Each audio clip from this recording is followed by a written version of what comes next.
نبی کریم صلی اللہ علیہ وسلم ایک مرتبہ اپنے صحابہ کے ساتھ آپ اپنی مجلس میں تشریف فرما تھے. ایک انتہائی خوبصورت انسان مسجد میں داخل ہوتا ہے. اس کا سفید لباس ہے، سیاہ کالے بال ہے اور پورا چہرہ چمک رہا ہے. سب لوگ ایک دم اس کی طرف متوجہ ہوتے ہیں. حضرت عمر رضی اللہ تعالی عنہ جو اس حدیث کے راوی ہیں فرماتے ہیں کہ ہم سب اس کی طرف متوجہ حیران ہو کے یہ دیکھتے ہیں کہ یہ مدینے کا رہنے والا نہیں ہے.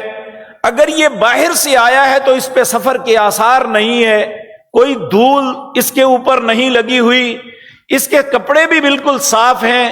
یہ کون ہے؟ وہ ہمارے درمیان چلتا ہوا نبی مکرم جناب محمد الرسول اللہ صلی اللہ علیہ وسلم کے سامنے جا کے دو زانو بیٹھ جاتا ہے اور بڑی ایسے تعارفانہ انداز میں نبی کریم کی ران مبارک پہ ہاتھ رکھ دیتا ہے. ہمیں اور تعجب ہوتا ہے کہ ہمیں تو کسی میں اتنی جرت نہیں کہ نبی کریم صلی اللہ علیہ وسلم کے ساتھ ایسے فرینک ہو کے جائیں. یہ کون ہے؟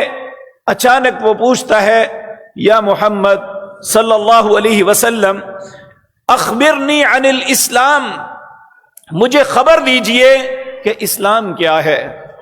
نبی مکرم صلی اللہ علیہ وسلم نے 5 چیزیں بیان فرمائی کہ اسلام 5 چیزوں سے بنتا ہے. سب سے پہلی چیز شہادت اللہ الہ الا اللہ وان محمد الرسول اللہ.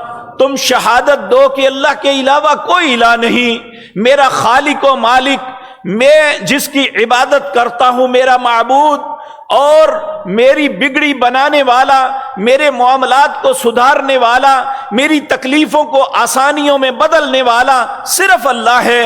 وَأَشْهَدُ أَنَّ مُحَمَّدًا عَبْدُهُ وَرَسُولُهُ، میرے رہبر، میرے رہنما اگر کائنات میں کوئی ہے تو جناب محمد الرسول اللہ صلی اللہ علیہ وسلم ہے.